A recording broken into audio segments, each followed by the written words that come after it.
এক সুন্দর রাজ্যে এক রাজা বাস করতেন। তার মন্ত্রী ছিলেন অসামান্য জ্ঞানী, যে কোনো সমস্যার মুহূর্তেই সমাধান করে দিতেন। রাজা তাকে খুব বিশ্বাস করতেন, কিন্তু দরবারের অন্য সবাই মন্ত্রীর ওপর ঈর্ষান্বিত ছিল।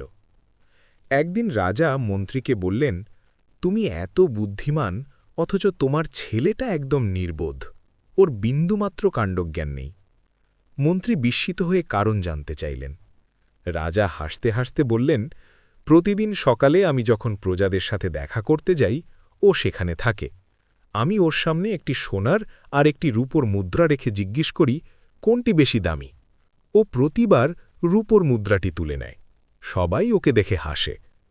মন্ত্রী খুব লজ্জিত ও দুঃখিত মনে বাড়ি ফিরলেন। তিনি তার ছেলেকে ডেকে পাঠালেন।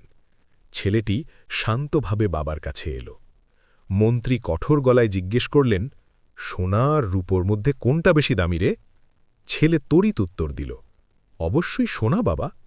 মন্ত্রী রেগে আগুন হয়ে বললেন, তবে রাজার কাছে প্রতিদিন ভুল উত্তর দিয়ে আমায় হাসির পাত্র বানাচ্ছ কেন?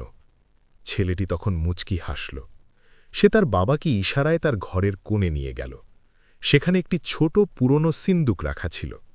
ছেলেটি ধীরে ধীরে সিন্দুকের ঢাকনাটি খুলল। সিন্দুকটি রূপোর মুদ্রায় কানায় কানায় ভর্তি। ছেলে তার বাবার দিকে তাকিয়ে শান্ত গলায় বলল, বাবা, আমি জানি সোনা বেশি দামি, কিন্তু যেদিন আমি সোনার মুদ্রাটি তুলে নেব, সেদিনই রাজার এই খেলা বন্ধ হয়ে যাবে। রাজা আমাকে বোকা ভেবে আনন্দ পান, তাই তিনি প্রতিদিন আমার সামনে মুদ্রা দুটি রাখেন। আমি যদি একদিন একটি সোনার মুদ্রা নিই, তবে আর কোনোদিন এই রূপোর মুদ্রাগুলো পাব না। মন্ত্রী তার ছেলের সুদূর প্রসারী বুদ্ধি দেখে অবাক হয়ে গেলেন। তার চোখে গর্বের জল এল।